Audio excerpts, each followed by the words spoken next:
দিনটি ছিল শনিবার আর ফলহারিণী অমাবস্যা। সব মন্দিরেই আজকে মোটামুটি পুজো হচ্ছে, তাই তো আমরা সাড়ে সন্ধ্যায় তিনজন রেডি হয়ে বেরিয়ে পড়েছি। আর বেরিয়ে দেখি পাড়ায় ফুচকাওয়ালা এসেছে, কিন্তু এমন দিনে এসেছে যে আজকে আমাদের আর ফুচকা খাওয়া হবে না, কারণ আমরা তক্ষুনি বেরোচ্ছিলাম। যাই হোক, আমরা ওখান থেকে বেরিয়ে সোজা চলে এসেছি মায়ের মন্দিরে। মায়ের মন্দিরে এসে দেখি তখন অঞ্জলি চলছে।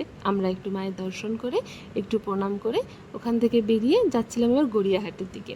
কিন্তু রাস্তায় ছিল প্রচণ্ড জ্যাম। শনিবারে এমনিই জ্যাম বেশি হয়, আর এই শনিবার যেন একটু বাড়াবাড়িই জ্যাম ছিল। অবশেষে পৌঁছে আমি এই ফুলের দোকানটায় চলে এসেছিলাম। এখানে খুব সুন্দর সুন্দর ফুল পাওয়া যায়, আমিও একটা কিনে নিয়েছি অবশ্য। এদিকে মেয়ে চকলেট খাওয়ার বায়নায় করায় ওর বাবা ওকে চকলেট খাওয়াচ্ছিল। জানো তো, আমি যখন গড়িয়াহাটে আসি না, তখন লম্বা লিস্ট নিয়ে আসি। সব দিন তো আর আসা হয় না, মাঝে মাঝে আসি, তাই চেষ্টা করি যা যা নেওয়ার তা একবারে নিয়ে নেওয়ার। তারপরে এসেছিলাম এই কর্পোরেশন মার্কেটটায়, মানে ওই ভুলভুলাইয়া মার্কেটটায়।